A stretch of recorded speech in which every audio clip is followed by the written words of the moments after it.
Hi, Michelle.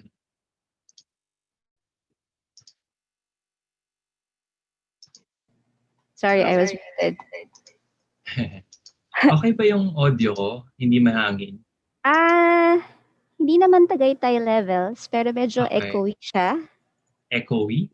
Yeah, echoey. But, Ba't kaya? Teka lang. audible naman.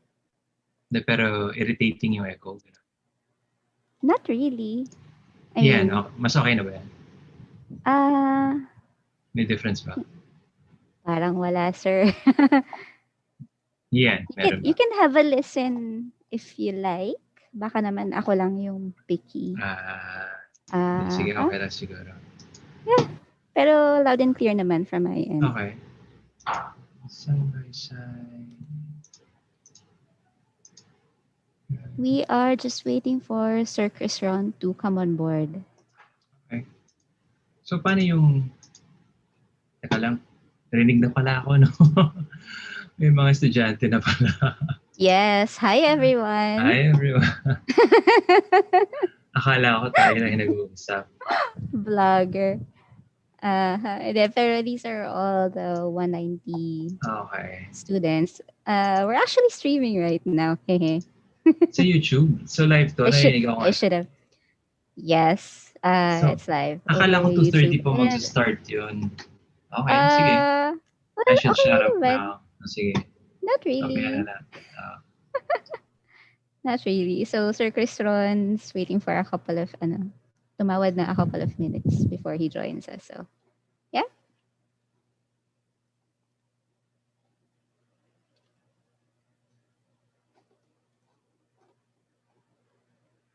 Pwede ko bang i-test yung screen share? Sure, go ahead. Sige. I made you co-host na po. So, it should work.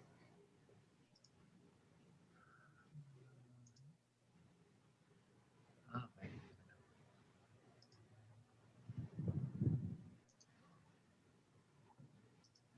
Sana magpapalit ka na ng capstone?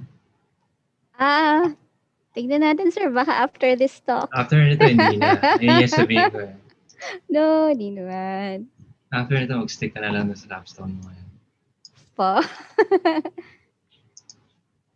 See, I'm still mulling it over eh. But, yeah. I'm still 50-50. Okay.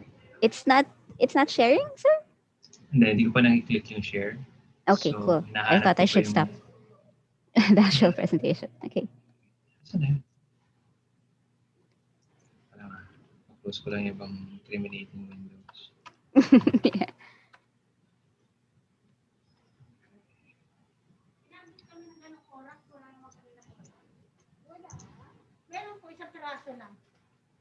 Share screen.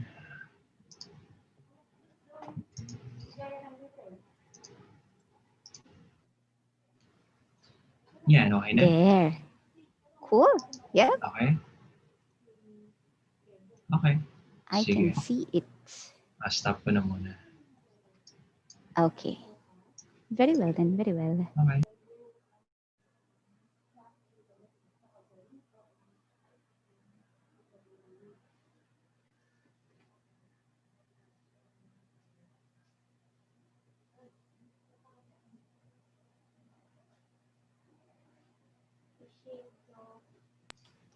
Formal ba to or...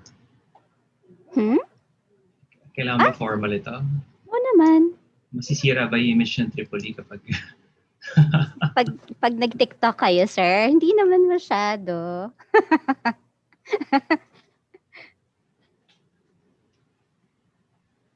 Nandiyan si Marcus. Hi, Marcus. Di ba, hindi ka na estudyante? Oh my, you have a fan. Hindi pa, sir. Hindi ka naman Zoom bomber, no, Marcus?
Hello, Sir Chris Ron.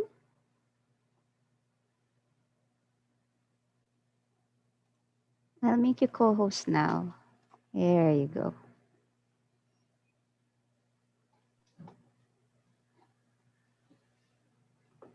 Hello. Aha.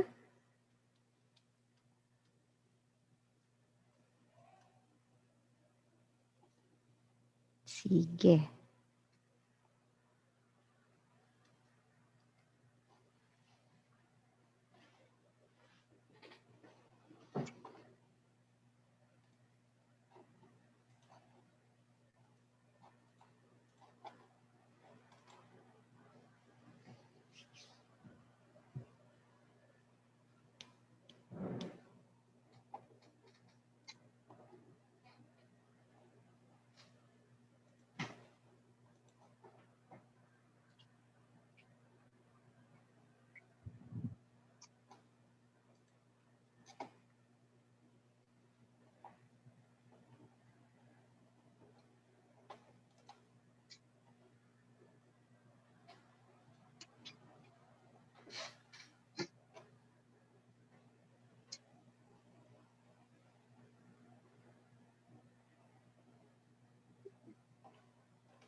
So we have 4 minutes before 2:30. There are 13 people over Zoom and 4 over YouTube. I'm not sure how many more are watching there. Ay, hindi. Sa ano lang pala tayo nakastream.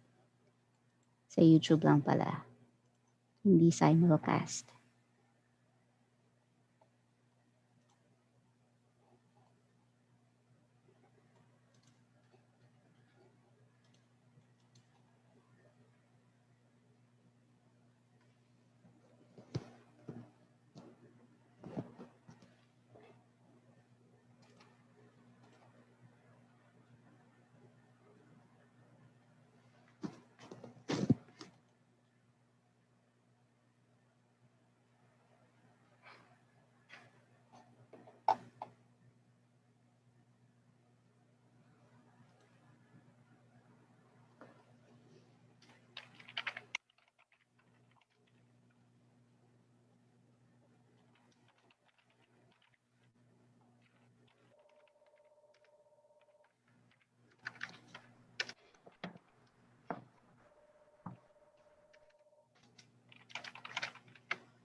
Yes.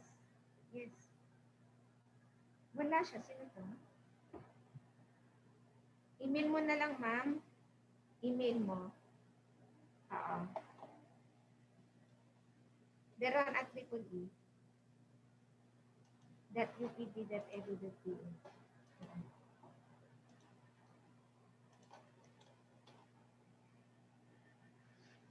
Oo, email mo sa kanya, ma'am. Para magawa niya ng voucher. Thank you.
A minute before 2:30, Sir Chris Ron.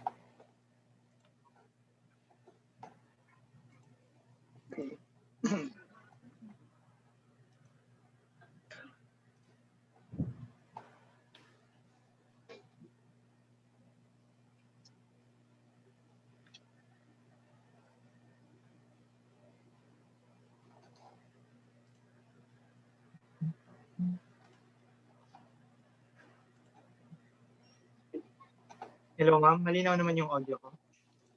Malinaw naman po. Yes. And over to you now. It's 2:30.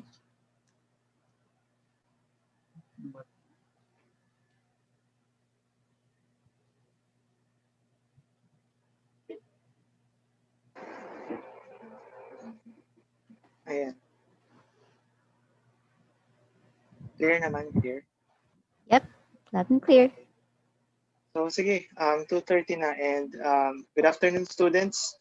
And sa mga 190, I'll be handling the class today. So medyo interesting yung magiging talk about yung topic this afternoon, kasi it's one of the buzzwords, science and technology. It's all about space research, the potential of space research and its application sa bansa natin. And the one who'll be talking will be the head of the STAMINA4Space program, as well as the faculty in EEE. So malamang kilala niyo siya. I'll let him introduce himself and as well as the project. So let's welcome Sir Marc Talampas. Sir Marc. Hi. Thank you, Cristron, for the introduction. And thank you rin for setting yung expectations ng audience natin. Yung medyo interesting naman itong topic natin. And correction lang, project leader lang ako for one of the projects ng STAMINA4Space program. And program leader natin is Dr. Gay Jane Perez from the Institute of Environmental Science and Meteorology. But mababanggit ko rin yung later. Okay. So thank you for this introduction. So again, my name is Marc Talampas, and I'm here to give a talk about the STAMINA4Space program, just an overview. And I'm the project leader of one of the component projects. The title of our project is Building PHL-50. It's shown there on the title slide, localizing the Diwata 1 and 2 bus system as the country's space heritage 50-kilogram microsatellite bus. Okay. Ano ba yung STAMINA4Space? It's actually STAMINA as an acronym. Okay? It means Space Technology and Applications Mastery, Innovation and Advancement Program. Okay? It's an R&D program funded by DOST. It's monitored by the DOST Philippine Council for Industry, Energy, and Emerging Technology Research and Development, or PSHERD. And it's implemented by DOST ASTI with UP Diliman. Okay. You may have heard about Philippine Microsat or PhilMicrosat program. That was the predecessor of STAMINA4Space. And you can think of STAMINA4Space as sort of the phase 2 of PhilMicrosat. Okay. And STAMINA4Space is about these 4 things. Okay, it's about data, it's about an industrial base, environment, and people. So when we see data, one of the objectives of STAMINA4Space is to generate valuable data from scientific Earth observation that can lead to more actionable information and responsive programs, policies, etc., etc. So we also hear about data-driven decision-making or data-driven governance. And yung isa sa objectives ni STAMINA4Space is to contribute dun sa pag-produce ng data na yun and pag-interpret ng data na yun. And for us, data comes in the form of Earth observation images from our satellites. Okay? Puro A pala yung bullets na yan. Sorry about that. I guess pwede natin interpret yan na lahat sila ay priority A. Lusot na ba? Lusot na. Lahat sila pare-pareho ng level. Okay. Building an industrial base for high value-add activities and innovation in aerospace technology. So, yung kwento ni PhilMicrosat, yung sinundan ni STAMINA4Space, we were able to build a couple of satellites with the help of our Japanese partners. However, yung mga satellites na yon, majority of the components and the structure were built in Japan. So isa sa objectives ni STAMINA4Space is sort of seed yung industry natin, yung sarili nating space industry, para eventually darating yung time na kaya na rin natin gawin yung mga fabrication and all the other assembly and testing dito sa Pilipinas. Okay? So we want to sort of seed yung space industry ng Pilipinas. Okay? We also want to create an enabling and conducive environment for interdisciplinary R&D. And finally, we want to develop yung mga tao, people that will work together across different technical disciplines to tackle high-impact societal scale challenges for the country using space technology and applications. Okay, so yun yung 4 na objectives ng STAMINA4Space program. So, si STAMINA4Space, originally 4 lang kaming projects. Projects 1 to 4. Recently, dinagdag natin si Project 5. And we can think of it this way, no? See, Project 1 and 2, they're concerned with the 50 kilogram Diwata platform. Okay, so it's about building a local sort of local version reference sa design ng isang microsatellite that belongs to the 50 kilogram class. Okay, so marami iba-ibang classes ng satellites. Hindi na ako naglagay ng slide dito about it, but you can think of satellites para mga boxers yan. They belong to different weight classes. That's one way of classifying them. And Diwata 1 and 2 are 50 kilogram satellites. Okay? So Project 1 and 2, gusto natin dyan ay malocalize, meaning makagawa tayo ng sarili nating version locally ng 50 kilogram platform na yan. Okay? Project 3, Step Up. Ito naman deals with the 1 kilogram cube satellite Maya platform. Project 4, GRASP. This deals with operations of the existing satellites and generating yung data products from the images that they take. And finally, itong Project 5 is a recent addition to STAMINA4Space.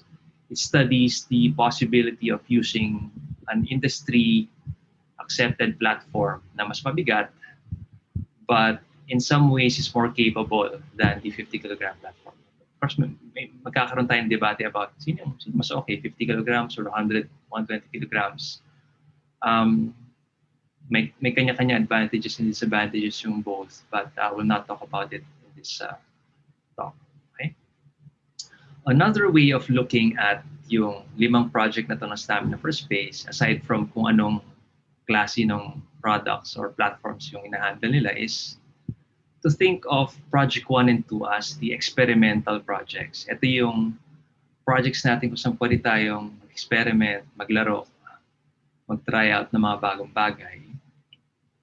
While yung, Projects 1, 2, 3 pala yung experimental. And then Projects 4 and 5, sila yung nag-generate ng products na mas operational. Meaning, ang expectation sa kanila is yung magagawa nila is ready to use in an operational aspect.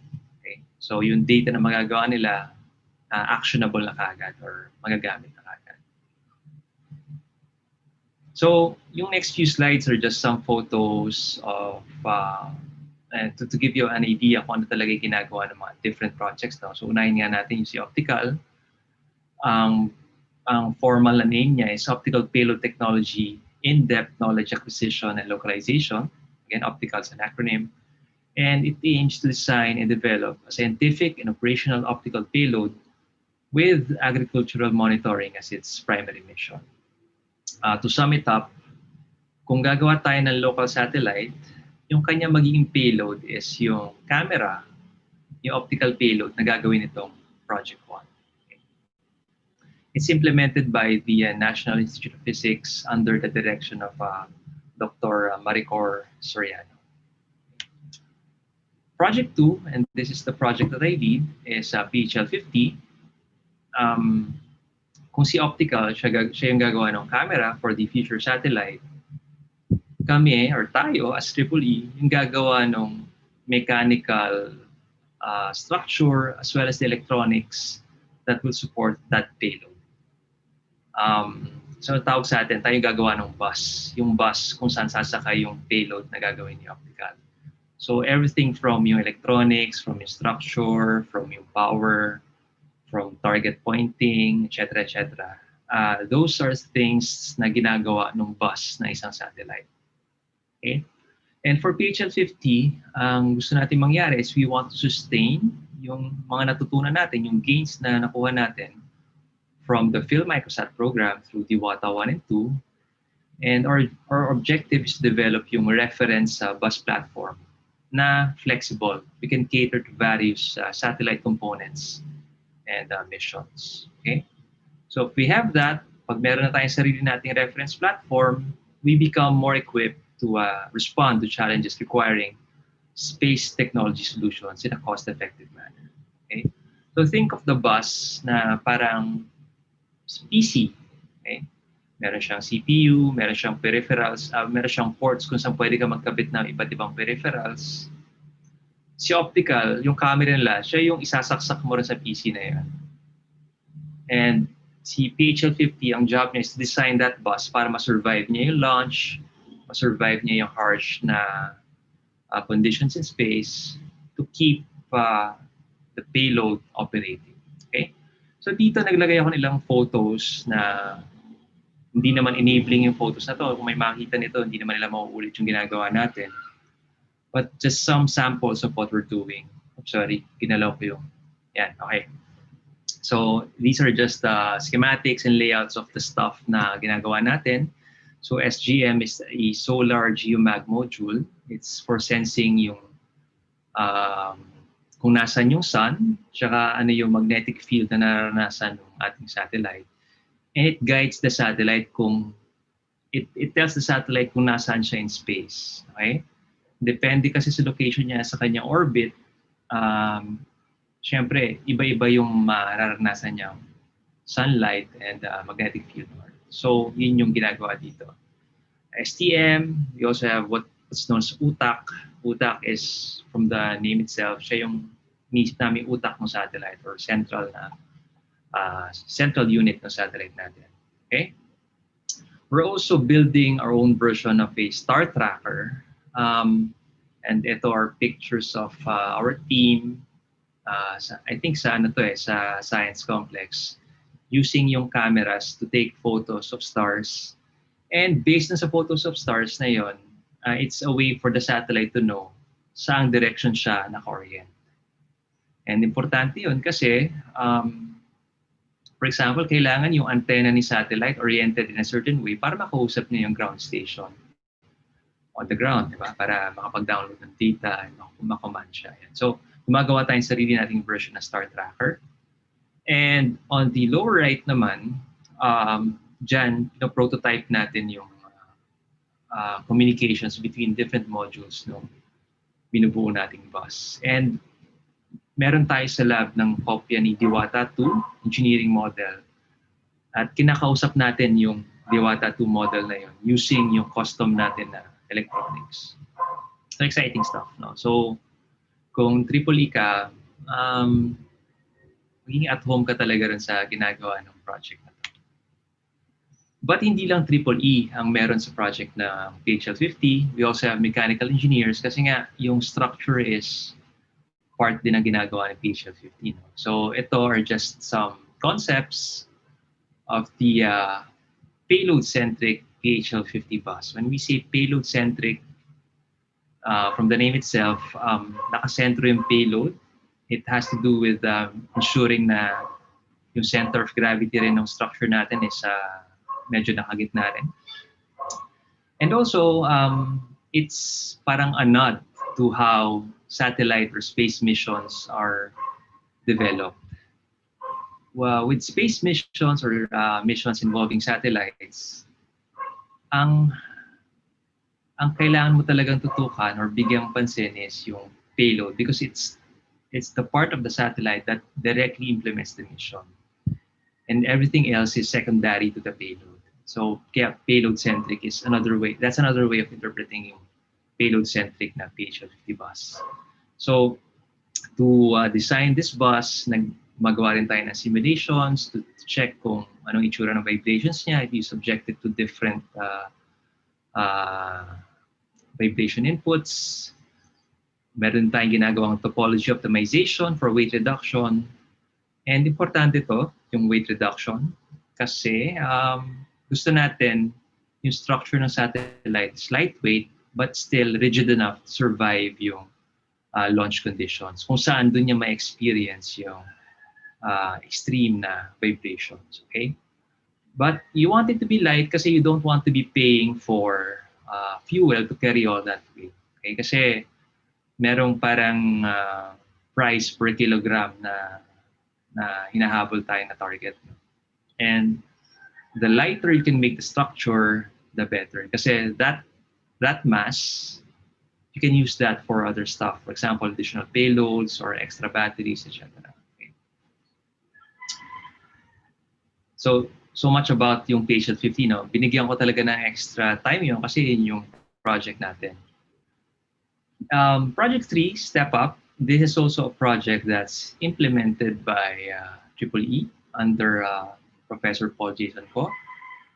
And ito yung yung parang educational aspect or capacity building aspect ng STAMINA4Space.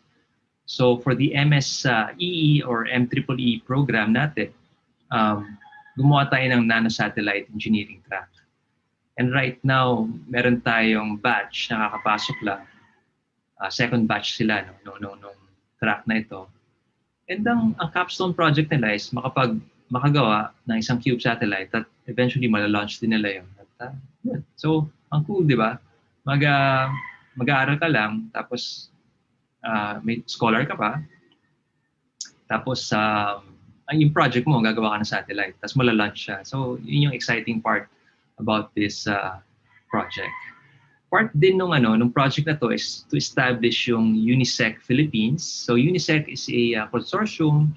It's an international consortium of universities, and I believe this is I think based in Japan or medyo active ito sa Japan. And through the Step Up project, na-establish itong UNISEC Philippines. Another thing na ginagawa ni Step Up is yung Amateur Radio Ground Station Network. So yung mga members, Philippine members ng UNISEC Philippines, nilalagyan din natin ng amateur radio ground stations kung saan pwede kang bumuo ngayon ng network. And ang kausap nila yung mga tinatawag na OSCAR or orbiting satellites carrying amateur radios. Okay. Project 4, nabanggit ko ito kanina, no? Ito yung operational na isa sa mga operational projects natin, and yung objective niya is to continue operations of the Diwata satellites and to maintain yung physical servers, no data distribution channels natin, and so on. And this is based in ASTI and also in TICAG-P. And meron din siyang implementers in ISM. Okay? And finally, yung Project 5, Advanced Satellite Development and Know-how Transfer for the Philippines. This project plans for future satellite missions and technology development that will serve various Earth imaging applications for the country. So, I think alam niyo naman na meron na ngayong Philippine Space Agency, no? So eventually, yung mga missions na nagawa, na plano nitong project na to, these will be transitioned over to the custody of the Philippine Space Agency. Okay? Any questions that maybe you want to ask habang meron tayong natural pause dito before I move to the next set of slides? Or do we not do that? Hindi ko alam. Anyway. Let me check over Sige. YouTube, sir, kung meron tayong questions. There are none so far, but the invitation is open for those who are watching. So if you have any questions for Dr. Talampas, you may drop them over the chat pane of our YouTube live stream. Over to you, sir. Sige, thanks, Michelle. Okay, so yun yung 5 project na implementing or trying to meet the objectives ng STAMINA4Space. And yan na medyo nag-dwell tayo sa project namin, Patient 50. Ano na bang itsura ngayon ng Philippine satellite development? Ito yung meron tayo ngayon, no? We have Diwata 1, although some of you might have heard na na-decommission na siya, no? So, bumalik na siya into Earth. And I think may cool pa kami na poster nun about yung homecoming niya and Anyway, yeah, and of course, oops, sorry about that. Sensitive yung mouse. Okay. Logitech MX3. Okay. Plug lang. Sorry. Teka lang. Ayan, okay. Ayan, okay. So Diwata 2 launched October 29, 2018. Magsa-celebrate na siya ng kanyang second year anniversary in a few days, couple of weeks I think. And si Novasar hindi natin siya ginawa technically, pero essentially parang meron tayong memory space doon na matatawag natin sa atin and kaya natin siyang gamitin. It's a synthetic aperture radar satellite. And of course, nandyan scheduled to be launched si Maya 3 and 4. Ito yung magiging products ng Step Up project, dalawang Cube satellite next year. And next year, ila-launch din si Maya 2, and this is under the Birds 4 project, kung saan meron tayong 3 Filipino PhD students, one from UP, one from Mapua, and one from Adamson. And of course, nandiyan din yung Iris CubeSats, and these are in collaboration with the National Cheng Kung University in Taiwan, kung saan meron din tayong dalawang Filipino engineers na nag-work doon. Yung dalawang engineer natin na yon, they were previously involved with PhilMicrosat, and yun nga, nagkaroon ng opportunity for them to go to Taiwan to study, so pinadala na rin natin sila ron. Okay? So, for the benefit of some who might not be familiar with yung satellites natin, so these are just some fast facts about Diwata 1 and 2. So, again, si Diwata 1 is a micro satellite of the 50-kilogram class.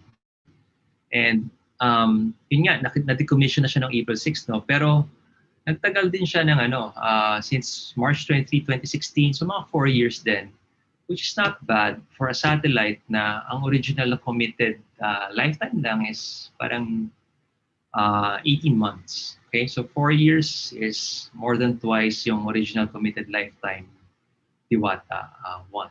Okay, and this was really our first step into space na kung saan medyo marami tayong fingerprints kay Diwata 1. Okay, but of course, tulad na nabanggit ko kanina, this was built in partnership with Japan. Of course, that doesn't diminish yung achievement na yun, no? Pero of course, gusto rin natin na eventually magkaroon tayo ng sarili nating satellite na masabi natin na parang mas malaki yung nagawa locally. Kasi medyo may meaning din yun, di ba? Diwata 2, dito nag-try tayo na yung part na yun na gumawa ng sarili nating components no satellite, no. It's pretty similar to Diwata 1 in terms of yung class niya, nasa 50-kilogram class pa rin siya, pero dinagdagan natin ng mga improvements. For example, meron siyang deployable solar array panels. Hindi pa siya dinedeploy kasi it's an experimental thing din. Pag dineploy kasi siya, magkakaroon na effect yun dun sa lifetime ni Diwata 2. Kumbaga parang tataas yung drag, even though halos wala ng air, no, actually wala na nga yata, di ba? Pero based on our calculations, if we deploy yung panels na yan, this will result in a decrease in the lifetime. So hindi pa natin siya dinedeploy. It's meant to demonstrate greater power generation from the sun kasi nga mas malaki ngayon yung surface area ng solar panels na ma-expose to the sun. So mas malaki yung power generation capabilities natin. Okay? So yun yung isang difference niya from Diwata 1. And isa pang difference niya from Diwata 1 is yung amateur radio payload. So sorry kung medyo maliit yung yung font niya, no? So meron siyang amateur radio unit na this was designed locally and fabricated and assembled locally. Okay? So dun sa room 306 kung saan dati naka-house yung mga engineers natin, meron tayong mga tao na may breadboard model, then may devboard tayo. So imagine COE 115 on steroids, parang ganon. Na gumagawa ka ng sarili mong module, but then hindi lang siya basta magpapablink ng LEDs or kakabit sa ibang devices. Papadala mo siya sa space. So, kailangan mag-survive siya ng radiation, etc. So, yun. Medyo proud moment yun sa atin kasi nga, nung medyo mas maraming fingerprints na ngayon yung module na yun. Mas maraming Filipino fingerprints. Plus, hanggang ngayon nagagamit pa rin siya by amateur radio users around the world. So nakakausap si Diwata 2 and we've had rave reviews, kung matatawag na ganon yung reviews na yon, from users about yung clarity ng signal, na malinaw yung boses na rinig nila, and so on. Okay? So in orbit pa rin siya, and tulad nga nabanggit ko kanina, it's going to celebrate 2 years in orbit this October 29. Okay? Paano nakakausap yung satellites na yun? Meron tayong ground receiving station, isa nasa ASTI, but I believe due to the establishment of PhilSA, eventually lipat na rin yan. Yung Pedro Center, it's what we call it. It's the Philippine Earth Data Resource and Observation Center. It's a multi-mission ground receiving station. So ang ginagawa niya, siya yung bahala mag-command sa Diwata 1 and 2 satellites, and siya rin yung nag-download ng data from those satellites. Apart from Diwata 1 and 2, siya rin yung nag-maintain ng subscriptions natin to other satellites such as ComSat 3, ComSat 5, these are Korean satellites, and so on. Okay? So ngayon, merong dalawang GRS in operation, isa sa Metro Manila and isa sa Davao, magkakaroon din ng isa pa sa Iloilo. Okay? And as mentioned kanina, ita-transition yung operation ng mga GRS na to to the Philippine Space Agency. Okay? So once natanggap na ng GRS yung mga data na dinownload niya from those satellites, it has to be distributed and processed and distributed eventually. No? So we maintain this data distribution website. I think nakasulat naman dyan yung, yung address niya. It's, you can download actually yung available na Diwata data from this website. You just need to create a user account. As long as it's for academic purposes, we can give you access. Okay, if you're interested to check it out, tingnan ko ano yung available na data sa website na yan, feel free to go to that address. Okay. So ngayon, ano nangyayari sa images? Para saan sila? No? I've talked about yung 5 projects. I've talked medyo extensively about yung PHL-50 project, about the bus project. And nabanggit ko na rin yung different facilities na meron tayo. Ano yung nangyayari dun sa photos or images na tinitake ng satellites natin? So I'll show you some examples kung ano yung pwedeng gawin with those images.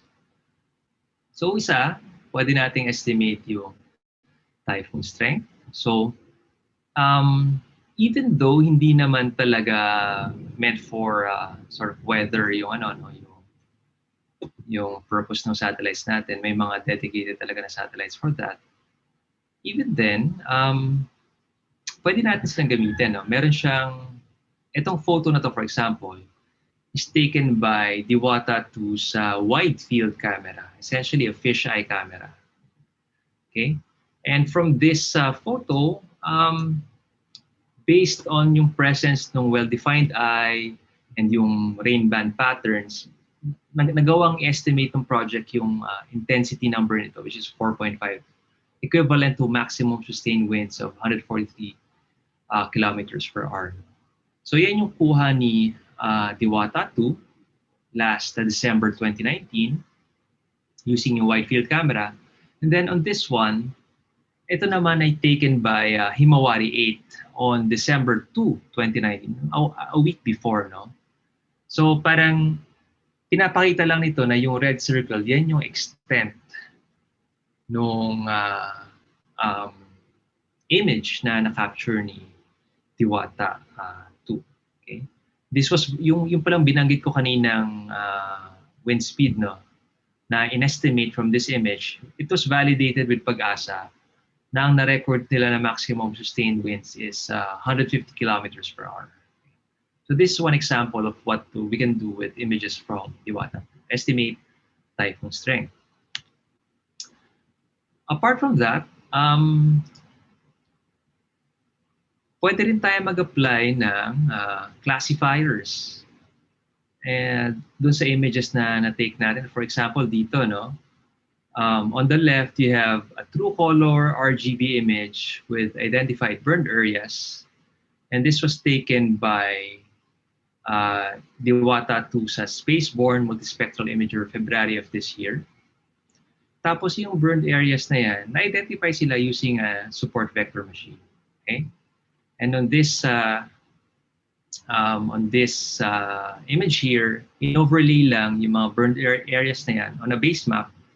So ngayon nakikita kung saan yung actual na locations nila. No? Of course, dito kasi merong, doon sa actual photo taken by Diwata 2, may cloud cover kasi. And that is one problem talaga with satellite images. No? Hindi ka assured na malinaw lagi yung makuha mo. But using a base map taken under better lighting conditions or under better conditions, doon pwedeng i-overlay ngayon yung na-identify na forest fires. Okay? So, yung mga maps na to, na-generate sila using yun nga, yung support vector machine and yung tinatawag na burned area index. And this can be used to complement other data used by agencies tasked with post-disaster assessment and rehabilitation. Okay.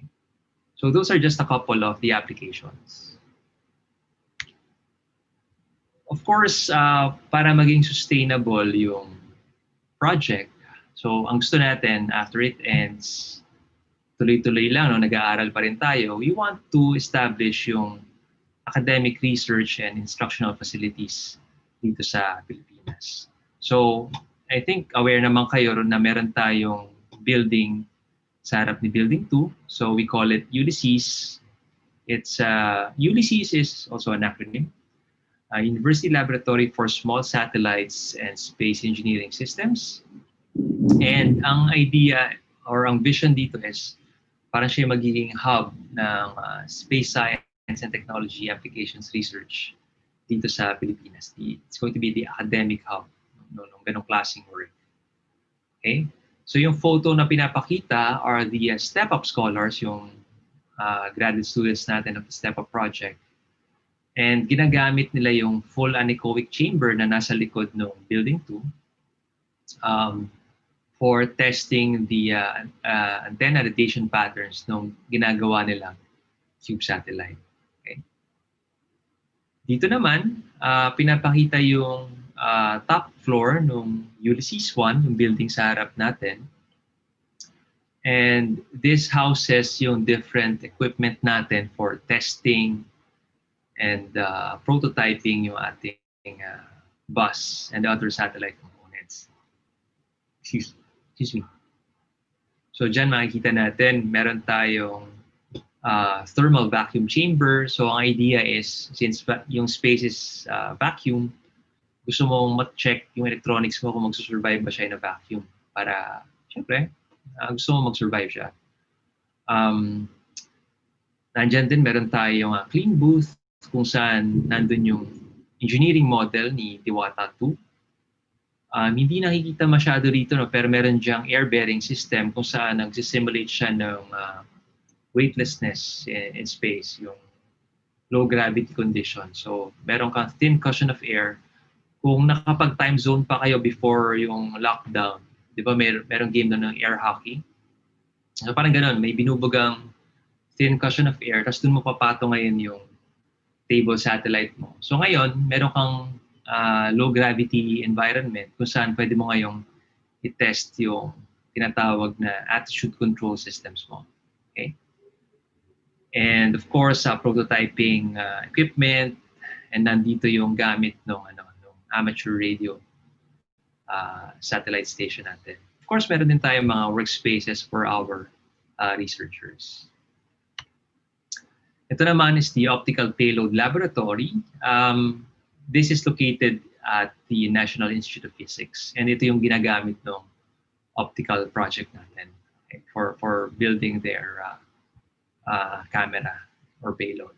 Okay.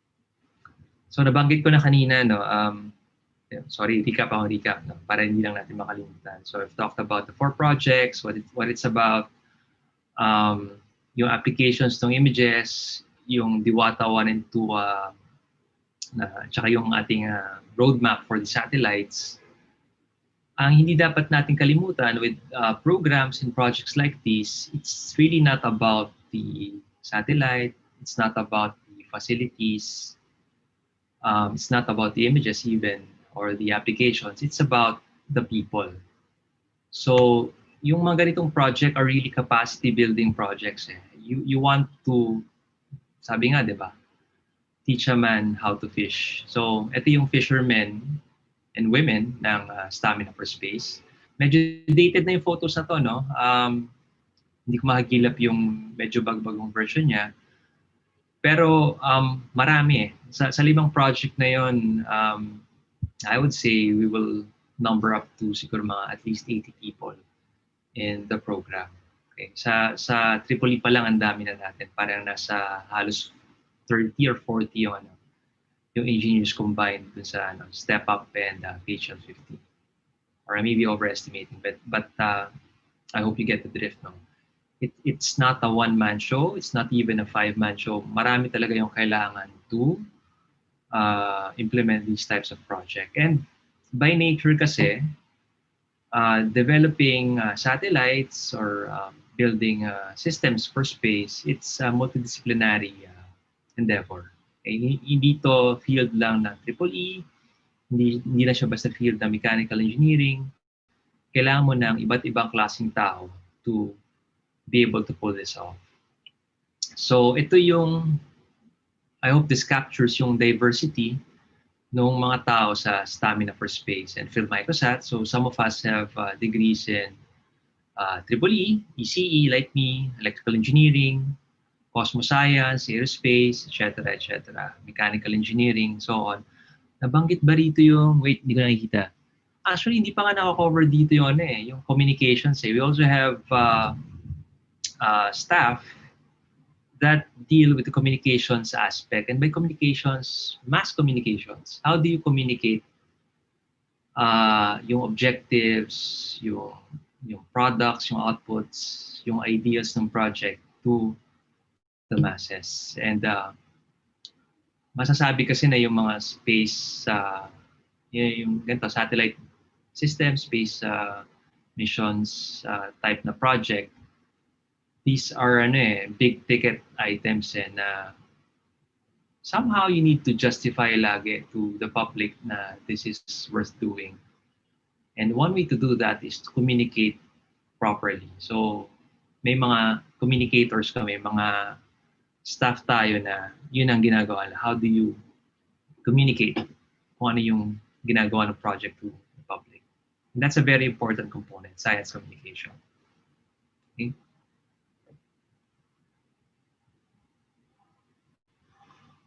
So to recap, again, ito yung 4 objectives ng STAMINA4Space program. We want to generate valuable data from Earth observation. And we want this to sort of push yung gusto natin mangyari with our society na data-driven yung mga decisions na ginagawa na gobyerno natin. So isa yun sa mga gusto nating push. Gusto nating mag-build ng isang industrial base kasi medyo mahirap yata na gumawa ng satellite kung yung mga kausap mong kumpanya ay nasa ibang bansa pa. Kailangan meron din tayo rito mga fabricators, electronics manufacturing, etc. Meron naman, but I think it's safe to say na not everyone is equipped pa to build stuff for space. Siguro that's one way of saying it. No? I'm not saying na wala talaga kasi during the implementation of this project, we were able to talk to some companies na may mga products sila na they're building stuff for foreign companies na ganun, aerospace related din. But still, iba pa rin yung may local demand for those types of products. Okay. We want to build yung enabling environment, and part of that is yung pinakita natin kanina, yung Ulysses Laboratory. And finally, yung gusto nating i-stress nga, it's not about just the satellites and the images. It's about the people. We want to build that, transform yung ating mga researchers and staff into T-shaped people. And when we see T-shaped, it means na nag-specialize ka sa isang, or isa kang expert sa isang bagay, yun yung downward na line o T, di ba? But then you have the empathy to be able to parang, how do I say this? To be able to interact and work effectively with people in other disciplines. No? So hindi pwedeng nandun ka lang sa sarili mong silo na doon ka lang nag-work. Given yung nature nung binibuild natin with the space systems, hindi may iwasan na kailangan may kausapin ka talaga people from other fields. So, kailangan medyo may alam ka rin sa ibang bagay. Hindi lang basta EEE or ECE or home science. So, that sums up my presentation. If you want to learn more, you can reach us on these channels. STAMINA4Space Facebook. We also have a Twitter. We have a dedicated Twitter for the amateur radio unit. So dyan pinapublish natin yung schedule ni ARU kung kailan siya turn on. Meron din kami Instagram. And finally, of course, old-fashioned email. info@staminaforspace.upt.edu.ph. So thank you very much. Ngayon, pwede na siguro ako sumagot ng mga questions if you have some.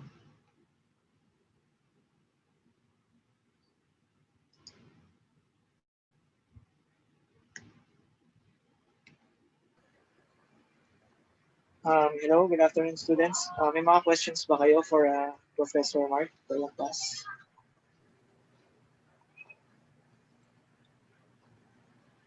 Sige, ako muna magtatanong, sir. Okay po. Ayan, since this is their 190 stage ngayon, yung bang STAMINA4Space program ay willing to open their facilities for 190 research or 198? Tapos, sabay ko na din yung second question. If ever tapos sila ng 198 at graduate sila, may mga opportunities ba to be part of the program, yung mga COE, EEE, and ECE? Okay, sige, yung una muna, no? 190, I think I've had a couple students email me about topics. Hindi lang ako nakakommit ng topic ngayon, no? Well, kasi yung timing din, yung time na yun, medyo, of course, everyone is adjusting to the new SEM. So, admittedly, pati ako, ayoko mag-commit kasi na mag-advise kaagad kung hindi ko rin matutukan. But we do have some ideas for stuff na pwedeng gawin as 190 or 198. So actually, mga students na nag-email sa akin dati, if you wish, you can email me again and tingnan natin kung makagawa tayo ng 190 topic for you. In the past, nakailan na kaming 190, 198. Parang nakakalima or anim na rin na satellite related. I think yung most recent one was yung gawa nila Erwin and Sisa and Renz Evangelista. Related to sa attitude control system, reaction system. Unfortunately, tinamaan sila ng inabutan sila ng lockdown, so hindi nila na-implement sa actual hardware yung system na yun. But still, nakagawa sila ng simulations which, given the circumstances, was more than enough. But yeah, so yung 190, open naman kami. And actually, hindi rin naman kailangan hindi kailangan wasn't affiliate for this one. For example, kung taga-DSP ka, we've had some essays. I think si Lia Mabacquiao from DSP is one of our essays. Kung taga-ibang lab ka, baka naman meron kang naisip or meron kayong maisip ng advisor nyo na space-related, then we can talk and can see how the project can support you. Ano bang ma-offer namin? Well, we have yung staff namin na sila yung gumawa ng Diwata 1 and 2 and may experience talaga on this stuff. So, yung advice na mabibigay nila is, I think, valuable. So, of course, aside from that is yung access to sa facilities. Yeah, so 190 open pa naman. Yung other question about, say, pagka-graduate, meron bang openings?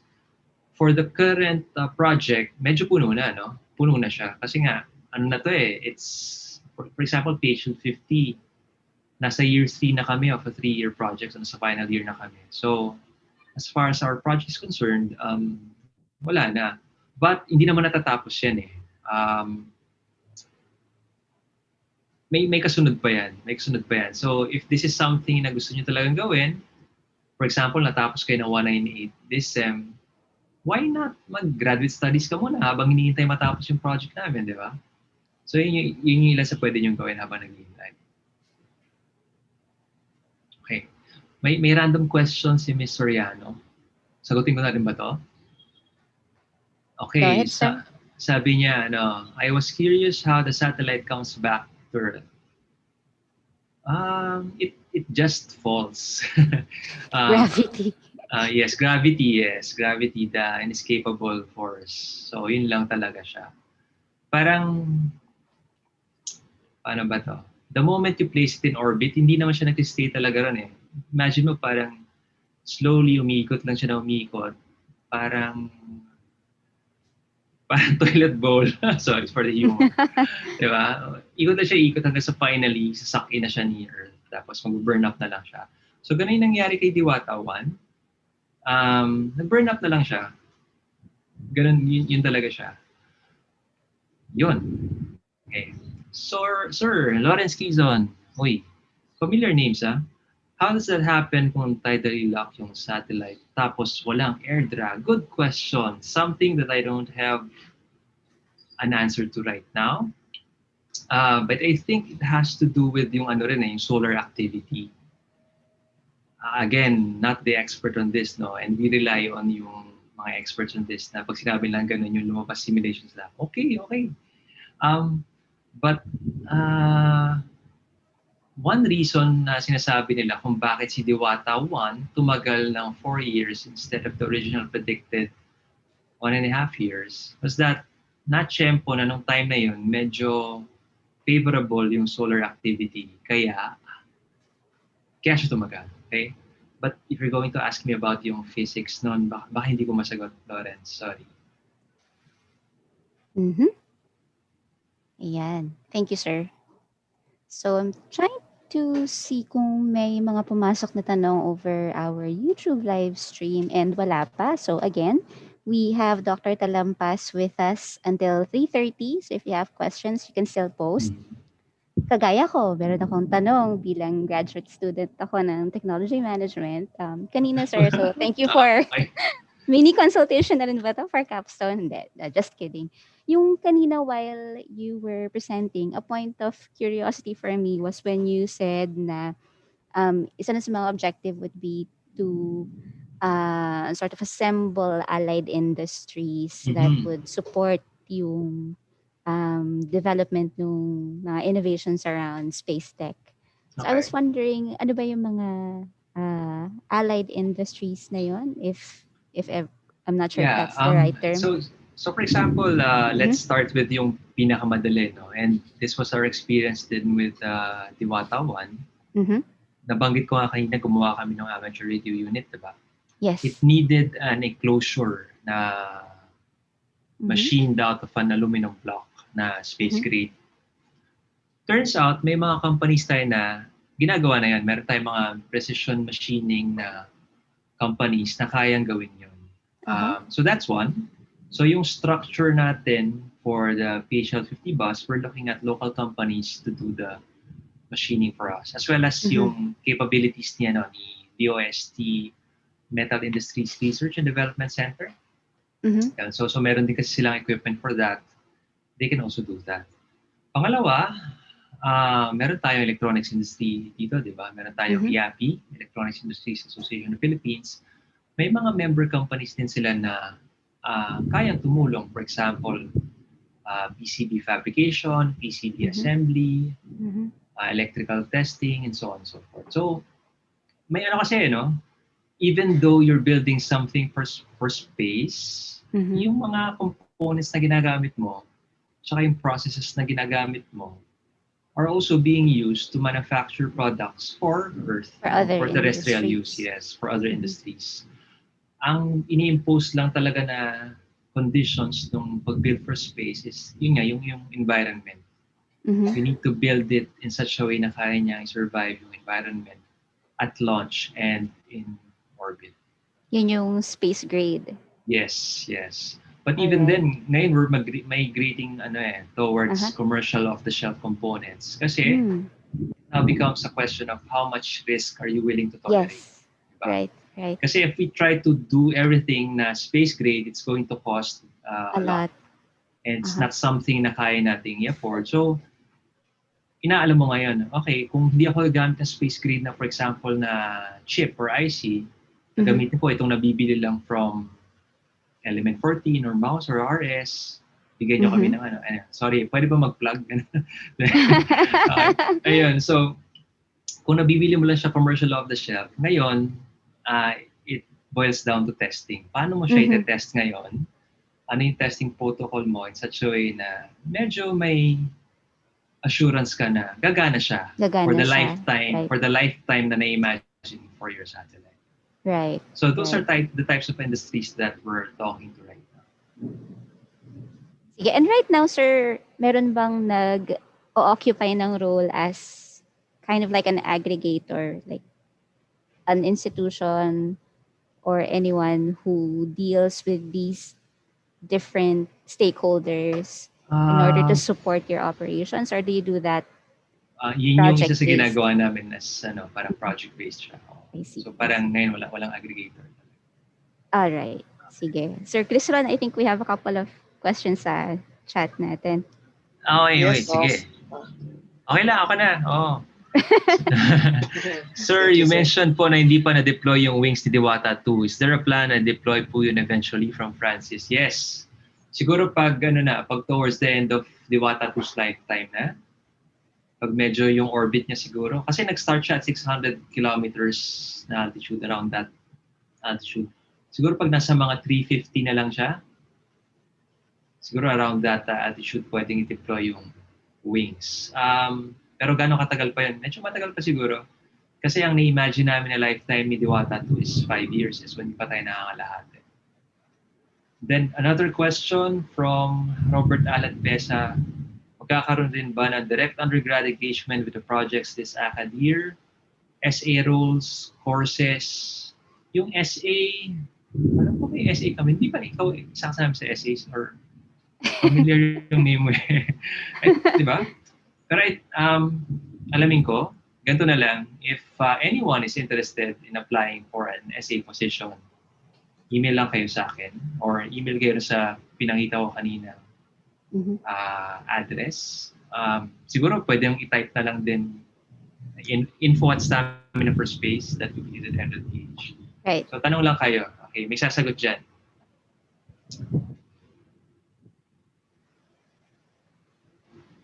Okay.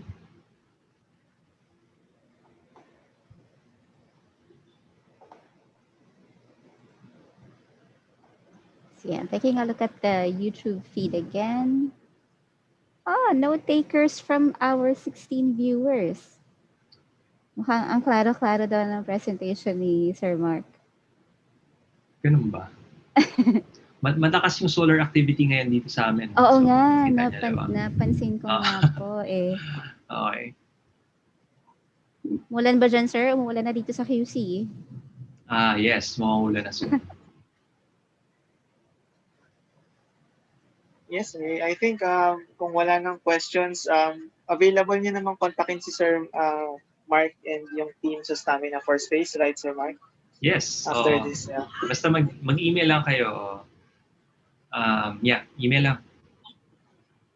Alright. So with that, I think, Ma'am Michelle, we can convene and end this seminar. So I guess okay naman na. So salamat po. Maraming salamat, Sir Marc, for Thank you. Participating in this 190 session, and salamat, Ma'am Michelle, for hosting. Okay, good afternoon sa lahat. Alright, ingat kayo. Bye-bye. Ingat, Thank you. everyone. Bye-bye. Have a good day. Bye-bye.